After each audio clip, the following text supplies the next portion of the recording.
নমস্কার। গল্প পাঠের আসরে আজকের গল্প রাজার বউ। প্রখ্যাত সাহিত্যিক ঔপন্যাসিক শ্রী মানিক বন্দ্যোপাধ্যায়ের রাজার বউ গল্পটি পাঠ করে শোনাচ্ছি, সঙ্গে থাকুন। শুরু করছি আজকের গল্প রাজার বউ। 20 বছর বয়স হইতে যামিনী রানী যামিনীর স্বামী ভূপতির রাজ্য কিন্তু একটা বড় জমিদারি মাত্র। বছরে 1,50,000 টাকার বেশি আয় হয় না। ভূপতি রাজা শুধু উপাধির জোরে, যামিনী সুতরাং অভিধান সম্মত আসল রাজার রানী নয়, উপাধির রানী। যামিনী রানী, রাজার বউ। ভূপতিরা মোটে 3 পুরুষের রাজা। কলিকাতায় অনেকগুলি অপ্রশস্ত গলি আছে, তাদের একটার মধ্যে মাঝারি সাইজের দোতলা একটি লাল বাড়িতে ভবশঙ্কর রায় নামক এক ব্যক্তি মাসিক 250 টাকা উপার্জনে বৃহৎ পরিবারের ভরণ পোষণ করিয়া বাস করে। সন্ধ্যার পর বন্ধুদের তাসের মজলিসে তার মুখে তার পূর্বপুরুষের প্রায় ভারতবর্ষের সমান একটি জমিদারির কথা শোনা যায়। গল্পের এই তাল জমিদারির তিলটি ভূপতির বর্তমান সাম্রাজ্য। ব্যাপারটা ঘটিয়েছিল ভূপতির প্রপিতামহ মহীপতির আমলে। মহীপতি ছিল ভবশঙ্করের শেষ জমিদার, পূর্বপুরুষের প্রধান নায়েব।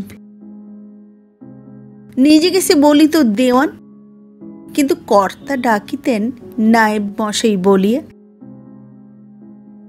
সেই রাগেই কিনা বলা যায় না, তলে তলে কি ষড়যন্ত্রই যে মহীপতি করিল। জমিদারির অর্ধেক গেল বিক্রি হইয়া, আর অর্ধেক আসিল তাহার কবলে। ভূপতির পিতামহ যদুপতির আমলে বিকৃত অর্ধেকটা আবার ফিরিয়া আসিল। জমিদারির প্রচুর শ্রীবৃদ্ধি হইল এবং মরিবার 3 বছর আগে সে হইয়া গেল রাজা যদুপতি রায় চৌধুরী, সরকার, অবন্তিপুর রাজ এস্টেট। তার ছেলে গণপতির শেষ বয়সে একটা সাধ জাগিল যে শুধু রাজা নয়, সে মহারাজা হইবে। বংশানুক্রমে অগ্রগতি প্রয়োজন, এমনই একটা কর্তব্য বুদ্ধির প্রেরণা বোধহয় তাহার আসিয়াছিল। জমিদারি হইতে তখন বেশ আয় হইত। মহারাজা হওয়ার ব্যর্থ চেষ্টায় গণপতি এত টাকা ঢালিয়ে দিয়ে গেল যে তাহাতে জমিদারি কিনিলে ছেলেকে হয়তো সে রাজার উপযুক্ত একটা ছোটখাটো রাজ্য দিয়ে যাইতে পারিত। কিন্তু বাড়ানোর পরিবর্তে রাজ্যকে সে ছোটই করিয়ে দিয়ে গেল। তার ফলে মুশকিল হইয়াছে ভূপতি। জমিদারি আয়ে রাজা সাজিয়ে থাকা সহজ ব্যাপার নয়। আয় ব্যয়ের সামঞ্জস্য রাখিয়া চলিতে 32 বছর বয়সী ভূপতির মাথায় একটু টাক দেখা দিয়েছে। যামিনীর বিবাহের সময় টাকটা অবশ্য ছিল গণপতির মাথায়। ভূপতি তখন 23 বছরের যুবক।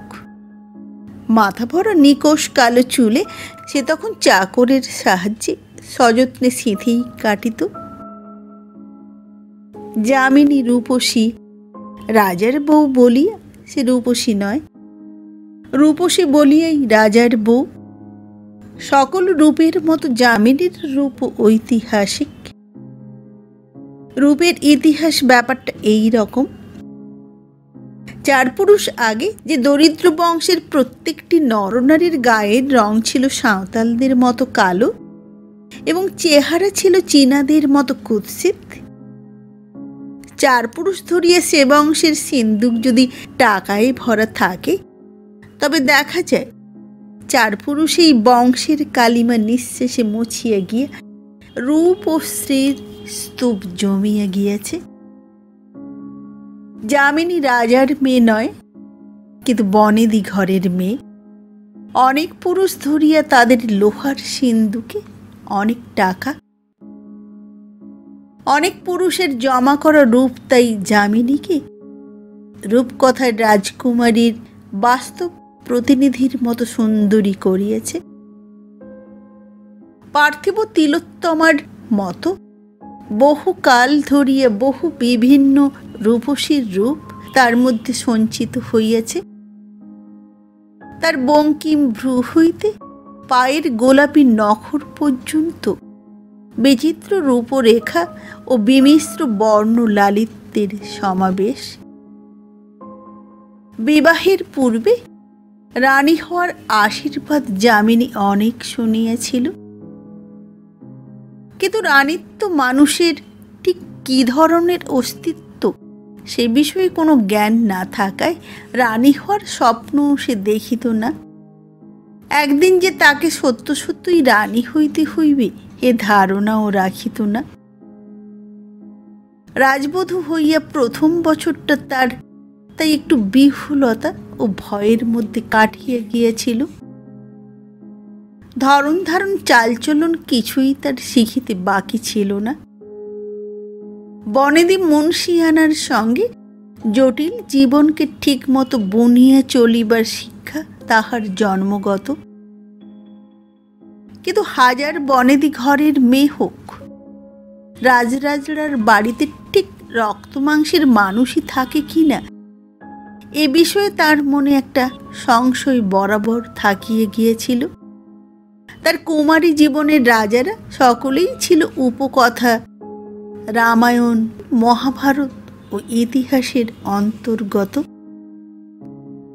অবন্তিপুর রাজ এস্টেটের রাজপুত্রের সঙ্গে তার বিবাহের প্রস্তাব চলিতেছে এ কথা যেদিন সে শুনিয়েছিল, সেদিন তার কল্পনায় ভাসিয়ে আসিয়াছিল রহস্য স্তব্ধ মর্মর প্রাসাদ, ময়ূর ও হরিণ ভরা পুষ্পবন, চামর সেবিত স্বর্ণ সিংহাসন এবং একদল বিচিত্র উজ্জ্বল বেশধারী গম্ভীর সমুন্নত নরনারী, আর কোমরে তলোয়ার ঝোলানো উষ্ণিসধারী অশ্বারোহী একজন রাজকুমার। অবন্তিপুরে পা দিয়ে এ কল্পনাকে সে আবার তাহার মনের কল্পলোকে গুছাইয়া তুলিয়া রাখিল বটে। অল্প অল্প ভয় তবু তার মনে রহিয়া গেল। বউরানীর পদমর্যাদা কি, তাকে কি বলিতে হয় ও কি করিতে হয়, কোথায় সরলতার সীমা টানিয়া তাকে কতখানি অভিনয় করিয়া চলিতে হয়, এসব জানা না থাকায় প্রথম বছরটা তার দুর্ভাবনার মধ্যে কাটিয়ে গিয়েছিল। স্বামীকে সে বারবার জিজ্ঞাসা করিত, দোষ করছি না তো, ভুল হচ্ছে না তো আমার? ভূপতি বলিত, না গো না, দোষও তোমার হচ্ছে না, ভুলও তুমি করছো না, সবাই শতমুখে তোমার প্রশংসা করছে। ত্রুটি হলে বলো, শুধরে দিও, শিখিয়ে নিও। ভূপতি বলিত, তোমার কিছুই শেখবার নেই মিনি। যামিনী ভাবিত, তাই হবে, একথা হয়তো মিথ্যা নয়। আমি অনর্থক বিচলিত হই, ভাবি। রাত্রিটা সে বেশ আত্মপ্রসাদ উপভোগ করিয়া কাটাইয়া দিত, কিন্তু পরদিন চারিদিকে জীবনের অরাজক সমারোহে আবার সে অস্বস্তি বোধ করিতে আরম্ভ করিত। তার এই অস্বস্তিকর ভীরুতার কিন্তু কোনোরকম কটু অভিব্যক্তি ছিল না। তার প্রকৃতির একটি অপরূপ নম্রতার মতোই ইহা প্রকাশ পাইত। পাড়ার এমনই একটি অবনীতি মেয়েদের আবেষ্টনীর মধ্যে যামিনীকে মানুষ হইতে হইয়াছিল যে নিজের অজ্ঞাতেই তার মধ্যে একটা অহংকার প্রশ্রয় পাইয়াছিল। না বুঝিয়ে সে তার চেয়ে ছোট ঘরের মেয়েদের মনে ব্যথা দিয়া বসিত। তাদের অভিমান আন্দাজ করিতে পারিলে মনে মনে হাসিয়া ভাবিত, ছোট মনে ছোট মানেটাই এসেছে আগে। আমি হলে এই নিয়ে রাগ করে নিজেকে ছোট করে ফেলতে লজ্জায় মরে যেতাম। তার কথার ব্যবহারে এই অহংকারটুকু বাড়ির লোক ছাড়া আর সকলেরই চোখে পড়িত। অবন্তিপুরে আসিয়া নববধূ সুলভ লজ্জা ও সংকোচের তলে এটুকু চাপা পড়িয়া গিয়েছিল সত্য, কিন্তু গর্ব লয় পাইলে স্বভাবের একটি মসৃণ ও মার্জিত মাধুর্য মানুষের সঞ্চিত হইয়া যায় না। কেবল এই সংস্কারটুকু হইলে তার রূপে সকলে অবাক হইয়া যাইত, তার গুণের প্রশংসা করিত এবং তার প্রাপ্য ভালোবাসাও সে পাইত। তবে যেরকম পাইয়াছে সেরকম পাইত না। কিন্তু আপনার মৃদু ভীরুতায় সে এমনই মিষ্টি হইয়া উঠিল যে বিনা চেষ্টাতেই সে সকলের চিত্তকে সাধারণ জয় করার এক স্তর ঊর্ধ্বে যে জয় করা আছে তাহাই করিয়া ফেলিল। তাদের চেয়ে সামান্য একটু বড় বাড়িতে, তাদের চেয়ে সামান্য একটু বেশি বড় লোক পরিবারে আসিয়া শুধু একটি রাজা শব্দকে সমীহ করিয়ে নিজের জন্য পরের বুকে অনির্বচনীয় প্রীতি জাগাইবার দুর্লভ রমণীয়তা যামিনীর অভ্যাস হইয়া গেল। বিজিত চিত্তগুলির মধ্যে সর্বাপেক্ষা অপরাজেয় ছিল গণপতি স্ত্রী নগেন্দ্রবালার চিত্ত। সে ছিল মোটা আর ঝাঁঝালো, কুইন এলিজাবেথের মতো দুর্ধর্ষ। স্বামী পুত্রকে বশে রাখিতে সে ভালোবাসিত। দাসদাসী ও আশ্রিত পরিজনের প্রতি শাসনের তাহার অন্ত ছিল না। নিজেকে কেন্দ্র করিয়া সমস্ত সংসারটাকে পাক খাওয়াইতে না পারিলে তাহার সুখ হইত না। অধিকারের সীমার মধ্যে নিজেকে সে এত বড় করিয়া রাখিত যে তার পায়ে তেল দিয়া দিয়া কোনো রকমে তাহার অনুমতি সংগ্রহ করিতে পারিলে বাড়ির যে কেহ যে কোনো অন্যায় করিতে পারিত। বউয়ের রূপ দেখিয়ে নগেন্দ্রবালা প্রথমে একটু চটিয়েছিল। তাহার ঈর্ষাতুর রাগ প্রথম দিকে কিছু কিছু প্রকাশ করিতেও তাহার বাকি থাকে নাই। গোলবাধিত দেব পূজার উপলক্ষে চিরদিন সকলের উপর প্রভুত্ব করিয়া একটি বৃহত্তর মহত্তর শক্তির কাছে মাথা নত করার জন্য নগেন্দ্রবালার নারী হৃদয়ের চিরন্তন দুর্বলতা অতৃপ্ত থাকিয়ে গিয়েছিল। বেশি বয়সে গৃহদেবতার প্রতি ভক্তি তার তাই উথলিয়ে উঠিয়েছিল। দেবতার ভোগ ও আরতি তাহার জীবনে একটা মহা সমারোহের ব্যাপারে দাঁড়াইয়া গিয়েছিল। বাড়ির বউকেও সে এই দিকে টানিতে আরম্ভ করিয়া দিয়েছিল। যামিনীর ইহাতে মুশকিলের সীমা থাকে নাই। তার বাপের বাড়িতেও দোল দুর্গোৎসব হয়, কিন্তু নিত্য পূজার ব্যবস্থা সেখানে নাই। পূজা পার্বণের উৎসবের দিকটার সঙ্গেই তাহার পরিচয় ছিল বেশি। ঠাকুর পূজায় ফুল, বেলপাতা, কোষাকুষি আর নৈবেদ্য লাগে এবং কাঁসর ঘণ্টা বাজাইয়া মন্ত্র পড়িতে হয়।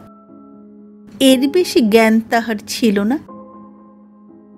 কিন্তু নগেন্দ্রবালার দাবি নিষ্করুণ। এবাড়ির যে বধূ ভবিষ্যতের রাজরানী, ঠাকুর পূজা যদি সে না শিখিয়ে থাকে তার সব শিক্ষাই জীবনে তার ব্যর্থ হইয়া গিয়েছে। না, অবন্তিপুরের রাজপরিবারে নাস্তিকতা চলিবে না। সে কি বৌমা, সে কি কথা? ঠাকুর সেবা না শিখিলে মেয়ে মানুষ স্বামী সেবার কি জানবে? বৌমা, স্বামী সেবার কি জানবে? আসনের কোন দিকে কোষাকুষি রাখতে হয় তাও কি তুমি শেখনি বাছা? আর আতপ চালের নৈবেদ্য কি অমন চ্যাপটা করে করতে হয়? নগেন্দ্রবালা এমনই করিয়া বলিত, আঘাত ও লজ্জা দিয়া। সে আরও বলিত, না, ভাড়া করা লোকের কাজ এসব নয়। দেবতার কাছে বড় লোকই চলবে না। পরকে দিয়ে স্বামী সেবা হয় না। ঠাকুরের সেবা হবে পরকে দিয়ে। সব করতে হবে নিজেকে, মেঝে ধোয়ার কাজ পর্যন্ত। যামিনীর হইত ভয়, চোখে আসিত জল। নগেন্দ্রবালা পাইত তৃপ্তি। কিন্তু রূপে গুণে যে বড়, তার নিরীহ আনুগত্য যদি আন্তরিক হয়, বকিয়ে যদি তার চোখে জল আনিয়ে দেওয়া যায়, নিজস্ব একটা দামি সম্পত্তির মতো ক্রমে ক্রমে তার প্রতি মায়া জন্মে। দেবসেবায় অনভিজ্ঞতা নগেন্দ্রবালার কাছে গুরুতর অপরাধ। কিন্তু নিজেকে শাশুড়ির ভীরু ও উৎসুক শিষ্যা করিয়া নিজের এ অপরাধকেও যামিনী লঘু করিয়া দিল। তাহাকে বকিবার ক্ষমতা নগেন্দ্রবালার আর রহিল না। বউকে সে ভালোবাসিয়া ফেলিল। স্বামীর সঙ্গে যামিনীর যে সম্পর্কটি স্থাপিত হইল তাহা অতুলনীয়। যামিনীকে ভূপতি তাহার সুস্থ মনের নিবিড় কামনা দিয়ে জড়াইয়া ধরিল। নারীকে ভালোবাসিবার জন্য মানুষের দেহ মনে যতগুলি ধর্ম আছে, তার সবগুলি দিয়ে অপ্রমেয় আবেগের সঙ্গে যামিনীকে সে ভালোবাসিল। সে পড়া ছাড়িয়ে দিল। মাসে 1 বোতল মাত্র শ্যাম্পেন খাওয়াও সে ছাড়িয়েছে দেখিয়া গণপতি কিছু বলিল না। নগেন্দ্রবালা একটু ঈর্ষা বোধ করিয়াছিল, কিন্তু সেও বউয়ের জন্য ছেলের পড়া ছাড়িয়া দেওয়ায় বাধা দিল না। ভাবিল, তাই হোক, বউ নিয়ে মেতে এ বয়সটা ভালোই ভালোই পার হয়ে যাক। যামিনী প্রথম যেবার বেশি দিনের জন্য অবন্তিপুর আসিল, তখন শরৎকাল। শুক্লপক্ষের কয়েকটা রাত্রিতে আকাশের ওই পুরানো চাঁদটির কাছ হইতে এমন জ্যোৎস্নাই পৃথিবীতে ভাসিয়ে আসে যে দেখিলে মানুষের মন কেমন করে। এমনই জ্যোৎস্না উঠিলে অনেক রাত্রে নিদ্রিত রাজপুরীর নিশীথ রহস্যকে অতিক্রম করিয়ে ভূপতি আর যামিনী উঠিত ছাদে। আলিশা ঘেঁষিয়া দাঁড়াইয়া তাহারা পৃথিবীকে দেখিত। এদিকে আধা শহর আধা গ্রামখানি নিঃসাড়ে ঘুমাইয়া আছে। আলিশা ঘেঁষিয়া দাঁড়াইয়া তাহারা পৃথিবীকে দেখিত। হয়তো শুধুই দেখা যায় একটি আধ ভেজানো জানালায় নিঃসঙ্গ একটি আলো। যামিনী ভাবিত, ওখানে হয়তো তাদেরই মতো ভালোবাসার জাগরণ এখনো আলো জ্বালিয়ে রাখিয়াছে। ওদিকে দিঘির জলে থাকিত সোনালি রঙের চমকিত চাঞ্চল্য। দিঘির ওই তীর দিয়ে দুপাশে গাছের সারি বসানো নির্জন পথটি কোথায় কত দূরে চলিয়ে গিয়েছে। যামিনী স্বামীর বুক ঘেঁষিয়া আসিত। ওই স্তব্ধ পথটি ধরিয়ে পৃথিবী ছাড়িয়া গ্রহ তারার কোনো একটা জগতে চলিয়ে যাওয়া যায়, এমনই একটা কথা ভাবিয়েই সে বোধহয় ভূপতির 2টি হাত দিয়ে নিজেকে বাঁধিয়ে ফেলিত। বলিত, পৃথিবী কতকাল আগে সৃষ্টি হয়েছিল বলো না? পৃথিবী কতকাল ধরিয়া এমন সুন্দর, এমন অপার্থিব হইয়া আছে? এই ছিল যামিনীর জিজ্ঞাসা। এমনই স্তিমিত জ্যোতির্ময়ী রাত্রে ভূপতির উদাত্ত প্রেমকে অনুভব করিতে করিতে সে প্রায়ই এই ধরনের প্রশ্ন করিত। ভূপতি ইহার জবাব দিত তাহার কানে কানে। বলিত, অনেক দিন আগে গো, অনেক দিন আগে। কোটি বছর আগে। প্রথমে সব অন্ধকার ছিল, তারপর ভগবান বললেন আলো হোক। অমনি আলো হলো। তিনি তারপর বিশ্ব ব্রহ্মাণ্ড সৃষ্টি করলেন। পৃথিবী প্রথমে সব অন্ধকার ছিল। শুনিয়া নিজেকে যামিনীর এত বেশি ছেলে মানুষ মনে হইত যে সে অসহায়ের মতো প্রশ্ন করিত, আচ্ছা, সত্যি ভগবান আছেন? বিকালে চাকর গালিচা রাখিয়া গিয়েছে, বিছাইয়া ভূপতি তাহাতে বসিত। তাহার কোলে মাথা রাখিয়া শুইত যামিনী। যামিনীর মুখে পড়িত জ্যোৎস্না, আর ভূপতির মুখের পিছনে থাকিত আকাশের পটভূমিকা। ব্যাকুল অন্বেষণের দৃষ্টিতে তাহারা পরস্পরের মুখের দিকে চাহিয়ে থাকিত। পরস্পরের মুখের সঙ্গে তাহাদের পরিচয়ের যেন শেষ নাই। কোনোদিন এর রহস্য তারা যেন বুঝিবে না। যামিনী পাতা কাটিয়া চুল বাঁধিত। ভূপতি চুল সরাইয়া তাহার কপালে আবৃত অংশটুকু আবিষ্কার করিত। যামিনী চিবুক ধরিয়া স্বামীর মুখ উঁচু করি সে মুখে ফেলিত জ্যোৎস্না। যামিনীর ঘুম আসিলে তাহার অর্ধ নির্মিলিত চোখের গাঢ় অতল রহস্যকে ভূপতি চুম্বন করিত। যামিনী তাহার একখানি হাত চাপিয়ে ধরিত মুখে। 18 বছরের কচি মেয়ে সে বলিত, জানো, আমি এখন মরে যেতে পারি। হালকা হাসি তামাশা তাদের বিশেষ ছিল না। তারা খেলা করিত কম। অতর্কিতে যামিনীর খোঁপা যে ভূপতি কখনো খুলিয়ে দিত না এমন নয়। নিদ্রিত স্বামীর কপালে বড় করিয়া সিন্দুরের ফোঁটাও যে যামিনী আঁকিত না তাও নয়। কিন্তু ভূপতির টেরি নষ্ট না করিয়া খোঁপা খোলার প্রতিশোধ যামিনীর লওয়া হইত না। ঘুম ভাঙিয়া যামিনীর আঁচলে কপালের সিন্দুর ভূপতির মোছা হইত না। তাদের সহিত অকাল মরণ ঘটিত।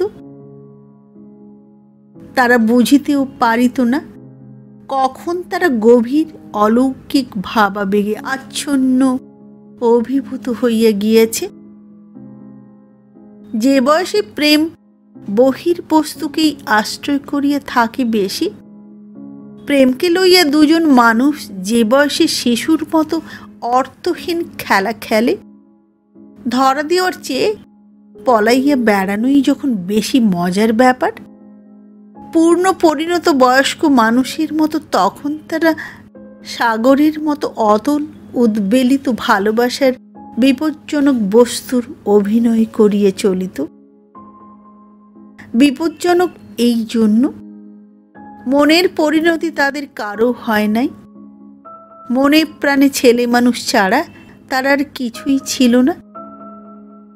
যে অভিজ্ঞতার স্তূপ সারের মতো মানুষের মনকে উর্বরা করে, বৃহৎ আবেগকে ধারণক্ষম করে, সে অভিজ্ঞতা তাদের জোটে নাই। বেদনাদায়ক মর্মান্তিক প্রেমের আতিশয্যকে সহ্য করিবার জন্য মনের শক্ত হওয়া দরকার, শক্তি থাকা দরকার। এদের মন সেভাবে শক্ত হইবার সুযোগও পায় নাই, সেরকম শক্তিও তাদের ছিল না। অথচ তাদের একজন রাজার ছেলে, আরেকজন বনেদি সম্ভ্রান্ত ঘরের মেয়ে। ওই বয়সেই তারা গম্ভীর হইতে জানিত। জীবনকে একটা গুরুতর দায়িত্বপূর্ণ ব্যাপার বলিয়া মনে করিতে পাকা সাজিতে পারিত। খোলা ছাদে জ্যোৎস্না লোকে তাদের প্রেম যত অলৌকিক হোক, সেটাও বয়সের নয়। কিন্তু তাদের উপায় ছিল না। জীবন তাদের হালকা হইতে শেখায় নাই, অথচ জীবনের কোনো গুরুভার, আনন্দ ও বেদনাকে বহন করিবার উপযুক্ত করে নাই। পরস্পরের মুখে যখন তাদের হাসি ফুটাইয়া রাখা উচিত ছিল, তখন তারা তাই স্তব্ধ বিস্ময়ে পরস্পরের ওষ্ঠে অনুচ্চারিত ভাষা শুনিত। যখন তাদের লুকোচুরি খেলার কথা, তারা তখন আত্মহারা পুলক বেদনায় পরস্পরের আরও কাছে ঘেঁষিয়ে আসিত। দুটি লিরিক কবিতা পরস্পরের আশ্রয়ে হইয়া উঠিত মহাকাব্য।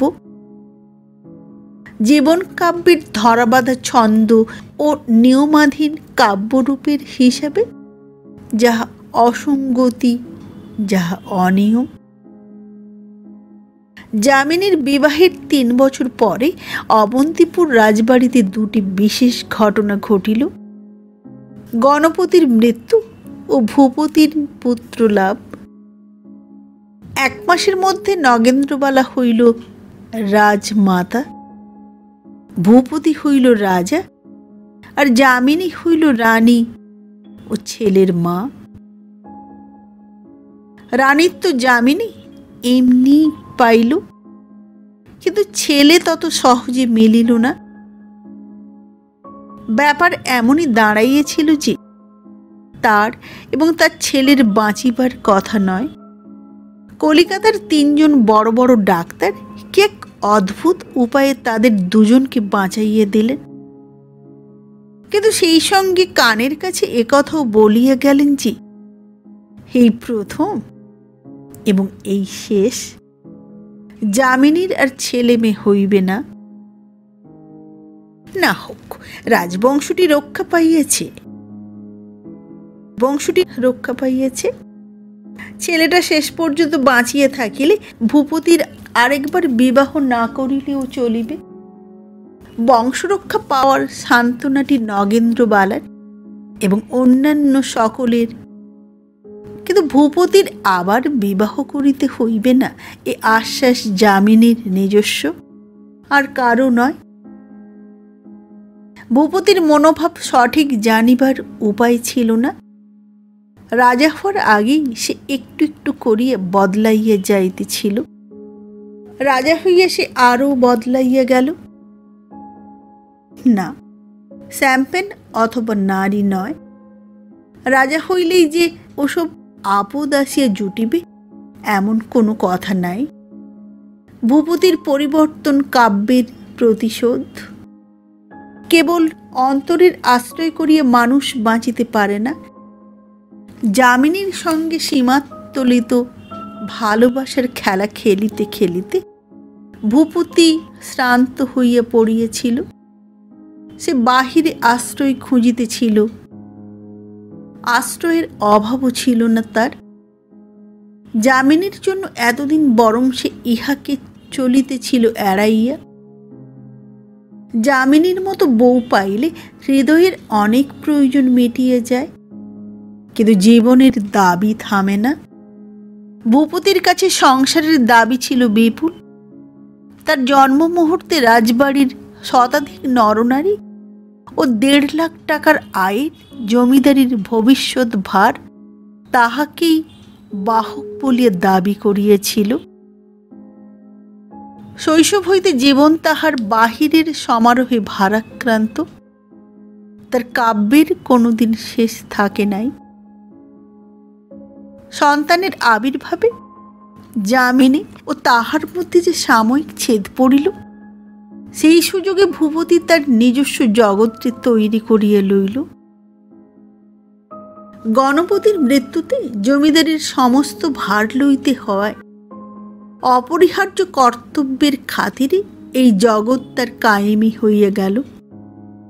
যামিনীর কাছে কোনো কৈফিয়ত দেওয়ারও প্রয়োজন রহিল না। অনাবশ্যক উৎসাহের সঙ্গে সে তার জমিদারি দেখিয়ে বেড়াইতে লাগিল। আজ এই বন্ধুর সঙ্গে শিকারে গেল, কাল অমুক গ্রামে বসাইল মেলা, পরশু এক বড় রাজকর্মচারীর সম্মানে মস্ত একটা ভোজ দিল। গণপতির সে পরের যুগের মানুষ। ঘরে বাহিরে অনেকগুলি সংস্কার সাধনেও তার খুব উৎসাহ দেখা গেল। মরিতে মরিতে বাঁচিয়া ওঠার ধাক্কায় আরেক ছেলে পাওয়ার আহ্লাদে যামিনী প্রথমটা বেশ ভুলিয়ে রহিল। ভূপতির তখন কিছুকালের জন্য তার প্রয়োজনও ছিল না, সুতরাং সে অভাবও বোধ করিল না। কাঁচা বুকে পাকা ভালোবাসা পুষিয়ে রাখিতে রাখিতে সেও হাঁপাইয়া উঠিয়াছিল, সেও অন্য আশ্রয় খুঁজিতেছিল। কিন্তু বেশি দিনের জন্য নয়, 6 মাসের মধ্যেই তার শরীর সুস্থ হইয়া উঠিল। মাতৃত্ব লাভের অভিনবত্ব আসিল কমিয়া। ছেলে একরকম সেই আতুর হইতেই তার ছিল না। সে রাজার ছেলে, রাজপুত্র। তার সুস্থ ও সবল দুধমা ও ঘুম পাড়ানো মাসি পিসি ভাড়া করা হইয়াছে। শখ করিয়া ছেলেকে কখনো যদি যামিনী কোলে নেয়, সেটা বাহুল্য মাত্র, প্রয়োজন নয়। তা হোক, সেজন্য যামিনীর বিশেষ কোন আফসোস ছিল না। সে কলম পেশা কেরানির বউ নয় যে ছেলে মানুষ করার ঝামেলা তাহাকেই সহিতে হইবে এবং সেই বিরক্তি দিয়েই আপনার স্বর্গ সৃষ্টি করিয়া লইবে। বড়লোকের ছেলেরা এমনি ভাবেই মানুষ হয়, এ প্রথাকে যামিনী অনুমোদন করে। তাছাড়া ছেলেকে লইয়া সারাদিন মাতিয়া থাকিলে তার যদি চলিত, এ যদি তার কাম্য হইত যে সন্তানের পিছনে নিজেকে সে ঢালিয়ে দিবে, বাধা দিবার কেউ ছিল না। নগেন্দ্রবালা হয়তো একটু খুঁত খুঁত করিত, ভূপতি হয়তো একটু বিরক্ত হইত, কিন্তু বাঁচিয়ে থাকিবার উপায়ের মতো ছেলেকে আঁকড়াইয়া ধরিবার প্রয়োজন হইলে এই সামান্য বাধা যামিনীকে ঠেকাইতে পারিত না। ছেলেকে সে অমন করিয়া চাহিল না, চাহিল ভূপতিকে। তার দিনগুলিকে একবারে অচল করিয়া দিবার মতো দূরেই যে ভূপতি বসিয়া গিয়েছে, এটা বুঝিতে যামিনীর সময় লাগিল, কিন্তু বুঝিল সে ভালো করিয়াই। কারণ যে অসহ্য প্রেমকে এড়াইয়া ভূপতি কাজ আর অকাজ দিয়ে জীবনটা ভরিয়ে রাখিতে পারিল, সেই প্রেম ছাড়া যামিনীর আর কোনো অবলম্বন ছিল না।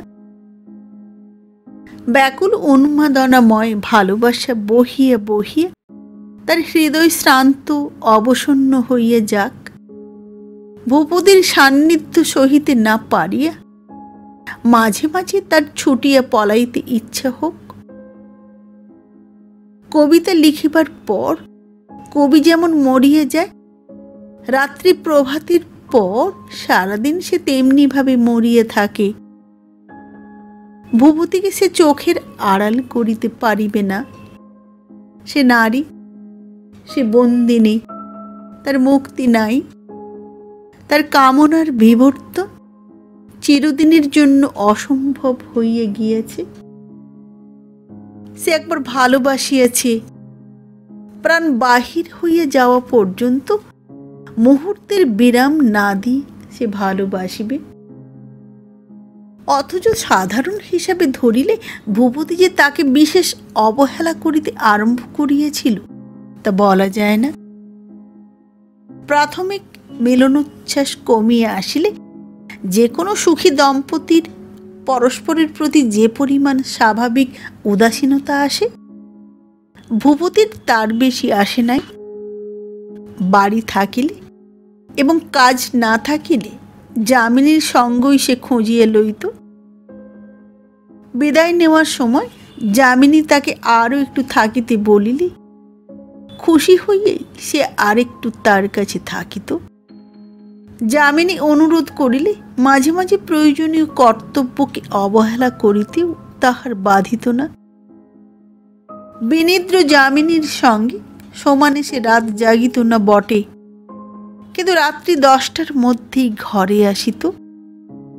যামিনীর সঙ্গে গল্প করিত, তাকে আদর করিত, ভালোবাসিত। শান্তিপ্রিয় সুখী দম্পতির শান্ত স্বামীর চেয়ে হয়তো এসব সে বেশিই করিত। কিন্তু গোড়াতে তাদের কিনা সুখী দম্পতির সম্পর্ক ছিল না। ভূপতিকে তাই যামিনীর আগা গোড়া স্তিমিত, অন্যমনস্ক, সুদূর মনে হইত। তার বুক করিত জ্বালা, তার চোখে আসিত জল। স্বামীর নিঃশ্বাসের শব্দটি কান পাতিয়া শুনি শিহরিয়া সে নিজের মৃত্যু কামনা করিত।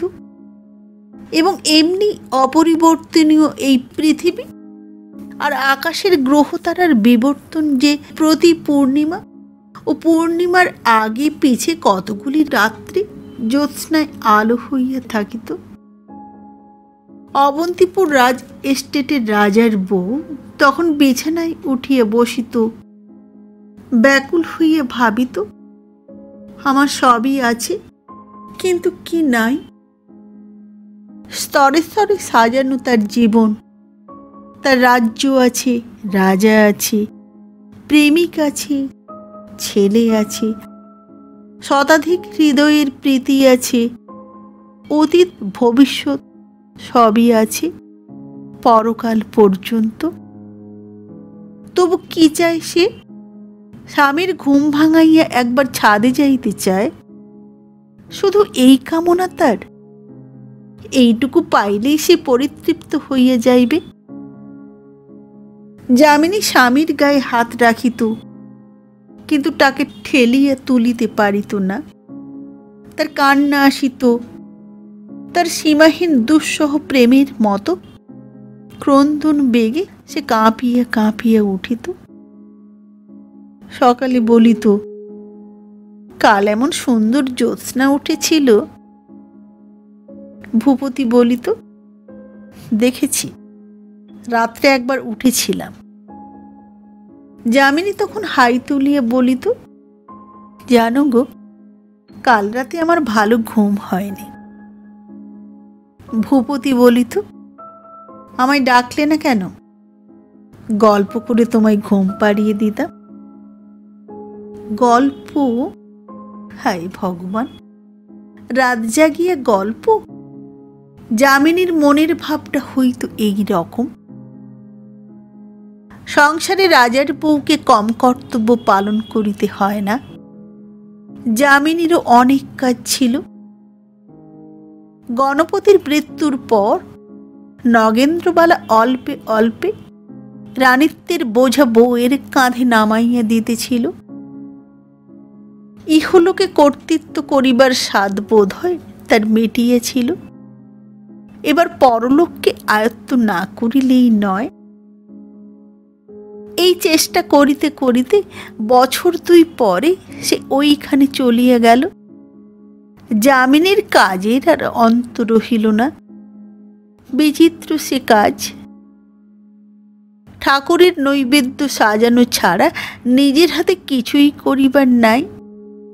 চারিদিকে শুধু নজর রাখা, হুকুম দেওয়া, আর এর নালিশ, ওর তোষামোদ, তার প্রার্থনা শোনা।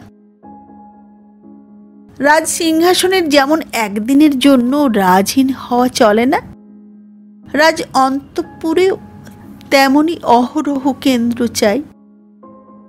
যামিনীর কিছুই ভালো লাগিত না, কিন্তু সে ছিল নিরুপায়।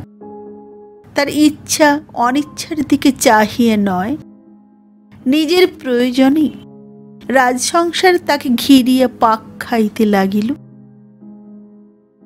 তারপর ছিল প্রসাধন। 2 দাসীর সাহায্যেও প্রত্যেক দিন প্রসাধনে যামিনীর অনেক সময় লাগিয়ে যাইত। গন্ধ তেলে খোঁপা বাঁধিলেই শুধু চলিত না, চুলে তেল বেশি না পড়ে, আবার কমও না হয়, এটা খেয়াল রাখিয়া একটু একটু করিয়া অনেকক্ষণ ধরিয়া তেল মাখিতে হইত।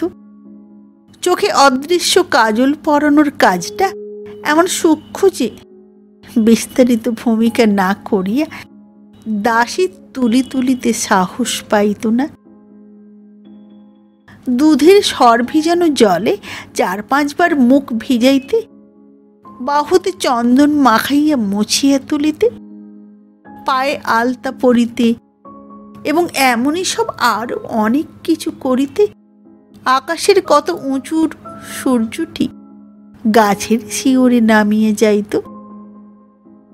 এত পদ্ধতি, নিয়ম, অভ্যাসও যামিনীর ছিল, কিন্তু এখন তার বিরক্তির সীমা থাকিত না। ভিতরে ভিতরে মানুষ যখন জ্বলিয়ে পুড়িয়ে মরিয়ে যাইতেছে, বাহিরে তখন এত ঢং কেন? খোকা এখন একটু বড় হইয়াছিল, দুধমা ও মাসি পিসির বুহু অনেকটা ভাঙিয়া গিয়েছিল। যামিনীর ছেলে আবার ক্রমে ক্রমে সরিয়ে আসিতেছিল যামিনীরই কাছে। তার হাসি কান্নায় মাকে তার প্রয়োজন হইতেছিল। রাশি রাশি পুতুল লইয়া একাশে খেলিবে না, যামিনীর যোগ দেওয়া চাই। খেলায় শান্তি আসিলে যামিনীর কোলে বসিয়ে সে গম্ভীর মুখে উদাসীন চোখে ছড়ানো পুতুলগুলির দিকে চাহিয়া ঢুলিতে ঢুলিতে ঘুমাইয়া পড়িবে। মা চাহিয়া না দেখিলে বাগানে সে ছুটাছুটি করিবে না। মার পিঠ ছাড়া আর কাহারও পিঠে সে আচমকা ঝাঁপাইয়া পড়িবে না। মা তোষামোদ না করিলে দুধ তাকে কেহ খাওয়াইতে পারিবে না। দুপুর রাতে ঘুম ভাঙিয়া কাঁদিতে আরম্ভ করিলে যামিনী উঠিয়া তার কাছে না গেলে কান্নার থামিবে না। শিশুর চেয়ে স্বার্থপর জীব জগতে নাই। ওদের মানুষের মূল্য যাচাই নির্ভুল। এই বৃহৎ সংসারে কোন মানুষটার দাম সকলের চেয়ে বেশি, কারো বলিয়া দেবার অপেক্ষা না রাখিয়া খোকা নিজেই তাহা স্থির করিয়া লইয়াছিল।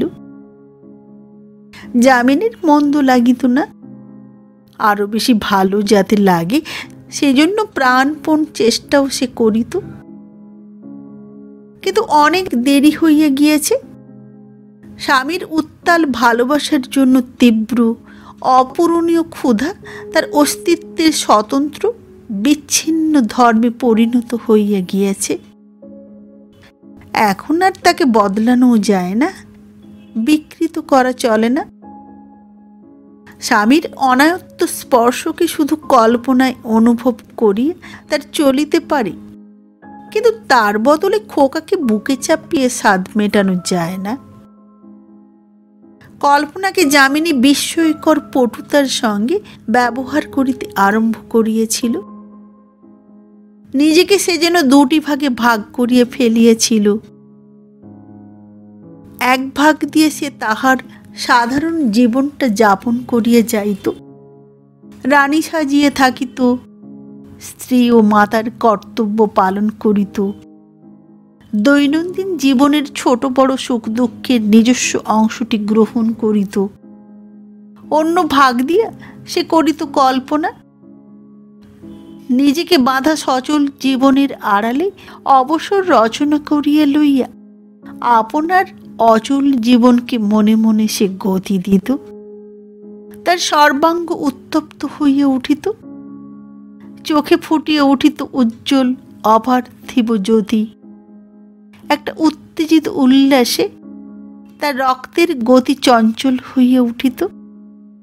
কোথায় পড়িয়া থাকিত এই রাজবাড়ি আর রাজা আর রাজপুত্র?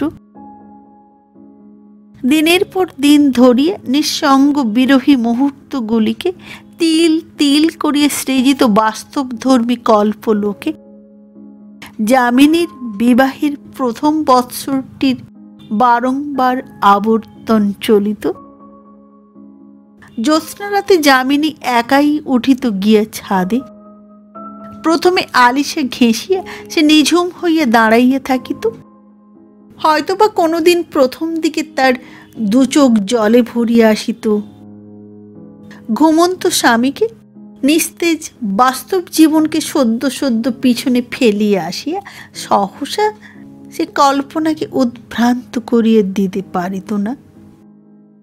দাঁড়াইয়া দাঁড়াইয়া আকাশ পাতাল ভাবিত। তার বিরহ বিধুর জগতে জাগিয়া থাকিত শুধু কাছের একটি নিঃসঙ্গ বট গাছ, দূরের একটি আলো, আকাশের একক চাঁদ। আজও দুসারি গাছের মাঝখানে সেই জনহীন পথটি কোথায় চলিয়ে গিয়েছে। কোনো কোনো দিন ওই পথটির সংকেত যামিনীর কাছে ভাষার মতো সুস্পষ্ট হইয়া উঠিত। পথের গোড়া হইতে শুরু করিয়া ধীরে ধীরে সে দৃষ্টিকে লইয়া যাইত দূরের অস্পষ্টতায়, থামিত সেইখানে। শঙ্কিত সন্দেহে ওইখানে সে অনেকক্ষণ থামিয়া থাকিত। তারপর একসময় শুরু হইত তার কল্পনা। ভূপতির একটি অবিচ্ছিন্ন নিবিড় আলিঙ্গন তাকে ঘিরিয়া নামিয়া আসিত। তার শ্বাসরোধী প্রেমকে অনুভব করিয়া যামিনীর হৃদয় অধীর আগ্রহে স্পন্দিত হইতে থাকিত। একথা পূর্বেই বলা হইয়াছে যে 32 বছর বয়সে ভূপতির মাথায় একটু টাক দেখা গিয়েছিল। শুধু তাই নয়, মাথার মধ্যেও এই সময় তার অল্প অল্প যন্ত্রণা বোধ আরম্ভ হইল। ডাক্তার 6 মাস দার্জিলিংয়ে বিশ্রামের পরামর্শ দিলেন। ভূপতি ঠান্ডা দেশ পছন্দ করে না। বাহির হইতে মৃদু উত্তাপ পাইতে তার ভালো লাগে। দার্জিলিংয়ের বদলে সে বম্বে যাওয়া ঠিক করিল। বম্বে অনেক দূর। ভূপতি দূরেও যাইতে চায়। যামিনীকে তার সঙ্গে নেওয়ার ইচ্ছা ছিল না। ওকে সে এখনো ভয় করে। ওকে উপলক্ষ করিয়া তার সেই আদিম উন্মত্ততা ভূপতি এখনো ভোলে নাই। ওকে সে এখনো ভয় করে। কিন্তু যামিনী বলিল, আমিও যাব। ভূপতি আপত্তি করিয়া বলিল, তুমি গিয়ে কি করবে? যামিনী সজল চোখে বলিল, তোমার কাছে থাকবো। আমায় না নিয়ে গেলে আমি মরে যাব। শুনিয়া ভূপতি অবাক হইয়া গেল। জীবনের কি একটা বিস্তৃত রহস্য প্রভাতের কুয়াশা হইতে মধ্যাহ্নের আকাশে দেখা দিয়েছে। বম্বে গিয়ে অল্প দিনের মধ্যেই ভূপতির ভারী মাথা হালকা হইয়া গেল। দিনগুলি এখানে অলস, বৈচিত্র্যহীন। এখানে উকিল মোক্তার নাই, রাজ্য বিস্তার নাই, প্রজাশাসন নাই, প্রভুত্ব হ্রস্ব, বিরক্তি স্বল্প, বৈচিত্র্য অপ্রতুল। সে আর যামিনীর মধ্যে এখানে আড়াল কম। খোকা যতদিন রহিল তাকে একরকম মাঝখানে খাড়া করিয়ে রাখা গেল। কিন্তু সে এখন বড় হইয়াছে। নামকুমের স্কুলে সে বোর্ডিংয়ে থাকিয়া পড়ে। নিজেদের প্রয়োজনে শিক্ষায় ব্যাঘাত দিয়ে তাকেও বেশি দিন আটকাইয়া রাখা গেল না। ভূপতি নিরাশ্রয়, অসহায় হইয়া পড়িল।